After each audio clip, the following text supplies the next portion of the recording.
are moved to the next chapter is very important for the law, that is consideration. So whatever we do in our business contract or in a day-to-day life is always we always stands on one particular principle or one particular issue, that is something for something. So ಜೀವನದಲ್ಲಿ ನಾವು ಏನೇ ಮಾಡಬೇಕು ಅನಿಸೋದಾಗುತ್ತೆ, ನಾವು ಯಾವುದೂ ಕೆಲಸಗಳನ್ನು ಮಾಡಬೇಕಾದ್ರೆ we are always expecting something from the something. ನಾನೇನೋ ಒಂದು ಕೆಲಸ ಮಾಡ್ಕೊಡ್ತಾ ಇದ್ದೀನಿ ಒಬ್ಬ ವ್ಯಕ್ತಿಗೆ ಅಂದರೆ ಅದರಿಂದ ಏನೋ ಒಂದು ನನಗೆ ಬರುತ್ತೆ ಅಂತ ಬರುತ್ತೆ. For examples when you are working for any companies, why you are spending more time in office or in a college or whatever in your business. Why? Because you are getting a salary. That's very important. So ನಾನು ಕೆಲಸ ಮಾಡ್ತಾ ಇದ್ದೀನಿ ಅಂದರೆ ನಾನು ಕೆಲಸ ಮಾಡೋ ಉದ್ದೇಶ ಏನಕ್ಕೆ ಅಂದರೆ ನನಗೆ ಅದು ಸಂಬಳ ಬರುತ್ತೆ ಅಂತ. ಸಂಬಳ ಯಾಕೆ ಕೊಡ್ತಾ ಇದ್ದಾನೆ ಅಂತ ನಿಮ್ಮ ಓನರ್ನ ಕೇಳಿದಾಗುತ್ತೆ, ನಮ್ಮ ಹತ್ರ ಕೆಲಸಗಳನ್ನ ಪಡ್ಕೊಳ್ತಾ ಇದ್ದಾನೆ. That is called something for something. So ನಾನು ಏನೋ ಒಂದು ಮಾಡಿದಾಗ ಅವ್ನು ನಮ್ಗೆ ಏನೋ ಒಂದು ಕೊಡ್ತಾನೆ, ಅದನ್ನು ನಾವು ಕನ್ಸಿಡರೇಷನ್ ಅಂತ ಹೇಳ್ತೀವಿ. So is any contract without consideration is ನೋಡಮ್ ಪ್ಯಾಕ್ಟಮ್ ಅಂತ ಕರಿತೀವಿ. So it's a null and void. Any contract without a consideration is called as a null and void. There is no value in the eyes of law. So what is consideration? According to section is stated that any valuable consideration or sense in the law may consider either some rights or interest or profit or benefits occurring from one party or for some forbearance or determinants or loss or responsibility given, suffered or undertaken by others. There's a definition is given by the Losh, Kiri and Mishra and case. Consideration may be an act. Consideration ಅನ್ನೋದು ಪ್ರತಿಫಲ ಅನ್ನೋದು consideration ಪ್ರತಿಫಲ ಅಂತ. ಅದು act ಆಗಿರ್ಬೋದು, ಕೆಲಸ ಮಾಡದೇ ಇರ್ಬೋದಾಗಿರ್ಬೋದು, ಅಥವಾ ಏನಾಗುತ್ತೆ ಆ ಕೆಲಸವನ್ನು ಮಾಡದೇ ಇರುವಂಥದ್ದು ಏನಾಗುತ್ತೆ at the desire of the promisor, ಆ ವ್ಯಕ್ತಿಯ ಮೇಲೆ ಅದು ಡಿಪೆಂಡ್ ಅಪಾನ್ ಆಗಿರುತ್ತೆ. ಆದರೆ ನಾವೇನು ಮಾಡ್ತೀವಿ ಅಂದರೆ ನಾವು ಪ್ರಪಂಚದ ಯಾವುದೇ ಕೆಲಸವನ್ನು ಮಾಡಬೇಕಾದ್ರೆ we are always expecting something from something. ನಾನೇನೋ ಒಂದು ಕೆಲಸ ಮಾಡ್ತಾ ಇದ್ದೀನಿ ಅಂದರೆ ಇನ್ನೊಬ್ಬ ವ್ಯಕ್ತಿ ಅದನ್ನು ನಾನು ಏನೋ ಮಾಡ್ಕೊಡ್ತಾನೆ ಅನ್ನೋದು ಇಂಪಾರ್ಟೆಂಟ್. ಅದೇ ರೀತಿ one of the legal reels for this. ಯಾಕೆ ಕನ್ಸಿಡರೇಷನ್ ಇರಬೇಕು ಅಂದರೆ ನಮ್ಮ ಕಮರ್ಷಿಯಲ್ ಟ್ರಾನ್ಸಾಕ್ಷನ್ಸ್ಗಳಲ್ಲಿ ಕಮರ್ಷಿಯಲ್ ವರ್ಲ್ಡಲ್ಲಿ ಭಾಳ ಸತಿ ಹೇಳುವಂಥದ್ದು, I am selling a product to you. So ನಾನೊಂದು ಪ್ರಾಪರ್ಟಿ ಮಾರ್ತೀನಿ ಅಂತಂದಾಗ ನಾನು I am expecting something from your side. So I am ready to sell my car to you ಅಂತಂದಾಗ you are always sing what is a price ಅಂತ next question ನೀವು ಕೇಳ್ತೀರಿ. ಕೇಳಿದಾಗ ಏನಾಗುತ್ತಾರೆ, ನಾನು what I am sacrificing my car. ನಾನು ನನ್ನ ಕಾರನ್ನು ನಿಮಗೆ ಮಾರಾಟ ಮಾಡ್ತೇನೆ, I lost, but in turn I have to get something ಅಲ್ಲ. ಸೊ ಅದ್ರದ್ದು ನನಗೇನೊಂದು ಬರಬೇಕು ಅಂದಾಗಿರುತ್ತೆ. I am ready, that's why I am quoting a price of my car is 2 lakhs rupees. ನೀವು ನನಗೆ 2 ಲಕ್ಷ ಕೊಟ್ಟರೆ ನಾನು ನಿಮ್ಗೆ ಒಂದು ಕಾರ್ ಕೊಡ್ತೀನಿ. So I am losing car but I am gaining 2 lakhs rupees. But you losing 2 lakhs rupees but you gaining car. That is called something for something.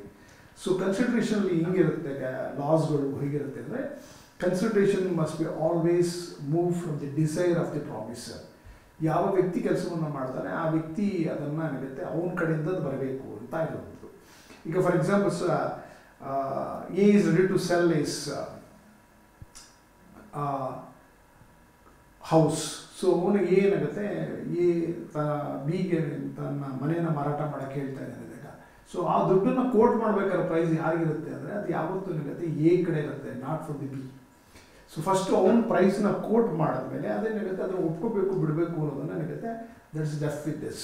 So ಅದನ್ನೇನಾಗುತ್ತೆ ಹಲವಾರು ಕೇಸಸಲ್ಲಿ ಹೇಳಿದ್ದಾರೆ. ದುರ್ಗಪ್ರಸಾದ್ ವರ್ಸಸ್ ಬಾಲ್ಡಿಯೋ ಅನ್ನೋ ಕೇಸಲ್ಲಿ ತುಂಬ ಸತಿ ಹೇಳಿದ್ದಾರೆ. ಹಲವಾರು ಕೇಸಸ್ಗಳು ಅದೇ ಇರುತ್ತೆ. Consideration sometimes move from the promisor or any other person. ನಿಮ್ಮೊಂದು ಒಳ್ಳೆ ಫೇಮಸ್ ಕೇಸ್ ಹೇಳ್ತೀನಿ. 1881 ಇದು ನಡೆದಂಥ ಕೇಸು. ಒಬ್ಬಳು ಹೆಣ್ಮಗಳು ಏನು ನೋಡ್ತಾರೆ, ಒಬ್ಬಳು ವಯಸ್ಸಾದಂಥ ಹೆಣ್ಮಗಳು, ಅವಳು ತನ್ನ ಮಗಳಿಗೆ ಏನಾಗುತ್ತೆ ಒಂದು ಗಿಫ್ಟ್ ಡೀಡನ್ನು ಬರೀತಾರೆ. ಗಿಫ್ಟ್ ಡೀಡ್ ಅಂದರೆ ಗೊತ್ತಾಗಿದೆ ನಮಗೆಲ್ಲ. ಸೊ ತಾನು ಏನಾಗುತ್ತೆ ತನಗಿರುವಂಥ ಆಸ್ತಿಯನ್ನು ಏನಾಗುತ್ತೆ ತನ್ನ ಮಗಳ ಹೆಸರಿಗೆ ಅವಳೇನು ಮಾಡ್ತಾರೆ ದಾನಪತ್ರವಾಗಿ ಬರ್ಕೊಡ್ತಾಳೆ. ಏನು ಬರ್ಕೊಡ್ತಾಳೆ, ತನ್ನೆಲ್ಲ ಆಸ್ತಿಗಳನ್ನು ನನ್ನ ಮಗಳಿಗೆ ಹೋಗಬೇಕು. ಆದರೆ ಒಂದು ಅಲ್ಲಿ ಒಂದು ಕ್ಲಾಸನ್ನು ಹಾಕ್ತಾಳೆ. ಆದರೆ ನನ್ನ ಮಗಳು ಏನಾಗುತ್ತೆ ನನ್ನ ಅಣ್ಣನಿಗೆ ಅವಳು ಪ್ರತಿ ವರ್ಷ ಇಷ್ಟು ದುಡ್ಡನ್ನು ಆ್ಯನ್ಯುಟಿಯಾಗಿ ಕೊಡಬೇಕು ಅಂತ ಹೇಳ್ತಾಳೆ. ಆ್ಯನ್ಯುಟಿ ಏನಾಗುತ್ತೆ ಅವಳಿಗೆ ಏನಾಗುತ್ತೆ ನಮ್ಮ ಈ ಆಂಧ್ರ ಪ್ರದೇಶದಲ್ಲಿ ನಡೆದಂಥ ಇದು ಕೇಸು. ಅಲ್ಲಿ ಏನಾಗುತ್ತೆ ವಿಳ್ಯದೆಲೆಗೆ ಅಂತ ಹೇಳಿಕೊಡ್ತಾರೆ. ಅಲ್ಲಿ ವಿಳ್ಯದೆಲೆ ತುಂಬ ತಿನ್ನುವಂಥದ್ದು ಪ್ರಾಕ್ಟೀಸ್ ಇರುತ್ತೆ. ಆ ವಿಳ್ಯದರಿಕೆ ಏನಾಗುತ್ತೆ, ಪ್ರತಿ ವರ್ಷ ಎಷ್ಟು ದುಡ್ಡನ್ನು ಏನಾಗುತ್ತೆ ನನ್ನ ಮಗಳು ತನ್ನ ಮಾವನಿಗೆ ಕೊಡಬೇಕು ಅಂದರೆ ನನ್ನ ಅಣ್ಣನಿಗೆ ಕೊಡಬೇಕು ಅಂತ ಹೇಳ್ತಾಳೆ. ಅದಕ್ಕೆ ಏನಾಗುತ್ತೆ ಅವಳ ಮಗಳು ಎಸ್ ಅಂತ ಒಪ್ಕೋತಾಳೆ. ಸ್ವಲ್ಪ ದಿವಸ ಆದಮೇಲೆ ಏನು ಮಾಡ್ತಾಳೆ, ಮಗಳೇನು ಮಾಡ್ತಾಳೆ, ಅವ್ರ ಮಾವನ ಮೇಲೆ ಕೇಸ್ ಹಾಕ್ತಾಳೆ. ಸೊ ಯಾಕೆ ಅಂದರೆ there is no consideration from my, ನಮ್ಮ ಮಾವನಿಂದ ನನಗೇನು ಕನ್ಸಿಡರೇಷನ್ ಇಲ್ಲ ಅಂದರೆ, ಬಿಕಾಸ್ ನಾವು ಹೇಳಿದಂಗೆ ಸಮಥಿಂಗ್ ಫಾರ್ ಸಮಥಿಂಗ್. ಸೊ ನನಗೇನು ಬರೋದ್ರಿಂದ ನಾನು ಮಾಡಲಿಕ್ಕೆ ಬರಲ್ಲ ಅಂತ ಹೇಳಿ ಕೇಸ್ ಹಾಕ್ತಾರೆ. ಆಗೇನಾಗುತ್ತೆ, ಕೇಸು ಕೋರ್ಟಿಗೆ ಹೋಗುತ್ತೆ. ಕೋರ್ಟಲ್ಲಿ ಏನಾಗುತ್ತೆ, file is decided that so consideration is move from the promisor or any other third person ಅಂತ ಹೇಳ್ತಾರೆ. ಸೊ ತಾಯಿ ತನ್ನ ಮಗಳಿಗೆ ಕೊಡಬೇಕಾದಾಗ ಅವ್ರು ಕೊಟ್ಟರು ಆಸ್ತಿ ಎಲ್ಲ ಏನಾಗುತ್ತೆ, ಕನ್ಸಿಡರೇಷನ್ ಅನ್ನೋದೊಳಗೆ ಪ್ರತಿಫಲವಾಗಿ ಏನಾಗುತ್ತೆ ಸಿಕ್ಕಿದ್ರಿಂದ ಅವಳೇ ಎಕ್ಸ್ಪೆಕ್ಟ್ ಮಾಡೋದು ಏನಂದರೆ ತನ್ನ ಮಾವನಿಗೆ ಅಥವಾ ನನ್ನ ಅಣ್ಣನಿಗೆ ಕೊಡಬೇಕು ಅನ್ನೋದು ಹೇಳ್ತಾರೆ. ಸೊ ಆ ಕಂಡೀಷನ್ ಏನಾಗುತ್ತೆ ಅಂದರೆ, ನಮ್ಮಲ್ಲಿ ಏನಾಗುತ್ತೆ ಪ್ರಾಮಿಸರ್ ಬೇಕಾದ್ರೂ ಹೇಳಿರ್ಬೋದು, ಡಿಸೈರ್ ಅಂತ ಹೇಳ್ಬೋದು, ಇಷ್ಟು ಅಮೌಂಟು ಅಂತ ಹೇಳ್ಬೋದು, ಅಥವಾ ಅವರಿಂದ ಬಿಟ್ಟು ಇನ್ಯಾವುದಾದ್ರು ಮೂರನೇ ವ್ಯಕ್ತಿ ಸುತ್ತ ಅದನ್ನು ಹೇಳಿರ್ಬೋದು. But this law is not applicable in ಇಂಗ್ಲೆಂಡಲ್ಲಿ ಅಪ್ಲೈ ಆಗಲ್ಲ, ಬಟ್ ಇಂಡಿಯಾದಲ್ಲಿ ಇದು ಅಪ್ಲೈ ಆಗುತ್ತೆ. ಅದಕ್ಕೆ ಏನಾಗುತ್ತೆ, ಆ ವ್ಯಕ್ತಿಯಿಂದಾರು ಬಂದಿರ್ಬೋದು ಅಥವಾ ಬೇರೆ ಇನ್ಯಾವ ವ್ಯಕ್ತಿಯಿಂದ ಬೇಕಾದ್ರೂ ಬಂದಿರ್ಬೋದು. Consideration may be past, present or future. Consideration ಅದು ಈಗಿರ್ಬೋದು ಅಥವಾ ಹಿಂದೆ ಮಾಡಿರೋದಾಗಿರ್ಬೋದು ಅಥವಾ ಮುಂದೆ ಮಾಡೋದಾಗಿರ್ಬೋದು. ನೆಕ್ಸ್ಟ್ ಏನಾಗುತ್ತೆ, quite common, consideration need not be adequate. Consideration ಒಂದು ಇಷ್ಟೇ ದುಡ್ಡು ಇರಬೇಕು ಅಂತಲ್ಲ. ಫಾರ್ ಎಕ್ಸಾಂಪಲ್, ಒಂದು ಎಕರೆಗಳನ್ನು 1,000 ರೂಪಾಯಿ ಇರುವಂಥ ವಸ್ತುವನ್ನು 1 ಎಕರೆಗೆ ಏನಾಗುತ್ತೆ, ಆ ವ್ಯಕ್ತಿ ಖುಷಿ ಪಟ್ಟರೆ 1 ರೂಪಾಯಿ ಬೇಕಾದ್ರೂ ಮಾರಾಟ ಮಾಡ್ಬೋದು. ಅದೊಂದು is left with the person who selling it.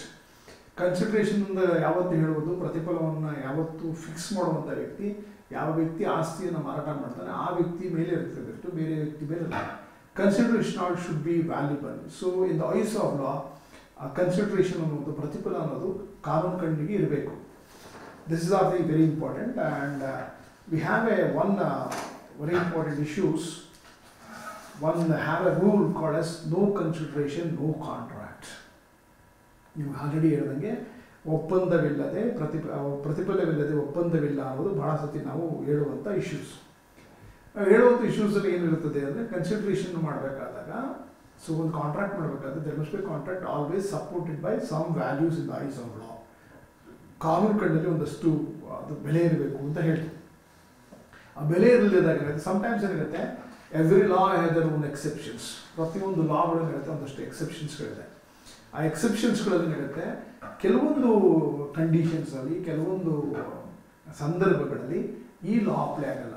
ಈ ಒಂದು without A consideration the contract may be valid. ಆ ಸಿಚುಯೇಷನ್ಗಳು ಯಾವುದಿರುತ್ತೆ ಅಂದರೆ, any agreement made out of natural love and affection.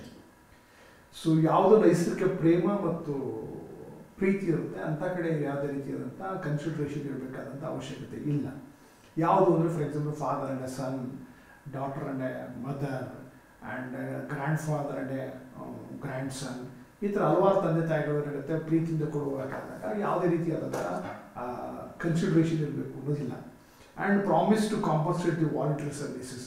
ಹಿಂದೆ ಮಾಡಿರುವಂಥ ಯಾವುದೋ ಒಂದು ಸೇವೆ ಅಥವಾ ಅವ್ನು ಮಾಡಿರುವಂಥ ಯಾವುದೋ ಒಂದು ಹೆಲ್ಪ್ಗೆ ಏನಾಗುತ್ತೆ, ಆ ವ್ಯಕ್ತಿ ಏನಾಗುತ್ತೆ ಅದನ್ನು ಕನ್ಸಿಡರೇಷನ್ ಇರಲೇಬೇಕು ಅನ್ನೋ ಸಮಸ್ಯೆಗಳಿರಲ್ಲ. Promise to pay in a time barred debt. ನಿಮಗೆ ಯಾರೋ ಒಬ್ಬ ವ್ಯಕ್ತಿ ಸಾಲ ತೊಗೊಂಡಿರ್ತಾನೆ, ತುಂಬ ಸಾಲ ಇರುತ್ತೆ, ತುಂಬ ವರ್ಷ ಇರುತ್ತೆ, ಬಟ್ ಅಷ್ಟು ಹಣವನ್ನು ಬಡ್ಡಿ ಸೇರಿಸಿ ಕಟ್ಟೋಕ್ಕಾಗೋದಿಲ್ಲ. ಅವ್ನು ಯಾವುದೋ ಒಂದು ಟೈಮ್ ಇರುತ್ತೆ, ಇಷ್ಟು ಅಮೌಂಟನ್ನು ಕೊಡ್ತೀನಿ ಅಂತ ಹೇಳಿದಾಗ ಅದು ಒಪ್ಕೊಂಡ್ರೆ ಏನಾಗುತ್ತೆ, ಡೆಫಿನೆಟಾಗಿ ಏನಾಗುತ್ತೆ ಅದು ಕನ್ಸಿಡರೇಷನ್ ಅಪ್ಲಿಕಬಲ್ ಆಗಲ್ಲ. Consideration no consideration, no contract applicable ಆಗಲ್ಲ. And completed gift. ಇನ್ನೊಬ್ಬ ವ್ಯಕ್ತಿಗೆ ಯಾವುದೋ ಒಂದು ಗಿಫ್ಟನ್ನು ಕೊಡುವಂಥ ಸಮಯದಲ್ಲಿ ಈ ಲಾ ಏನಾಗುತ್ತೆ ಅಪ್ಲೈ ಆಗಲ್ಲ.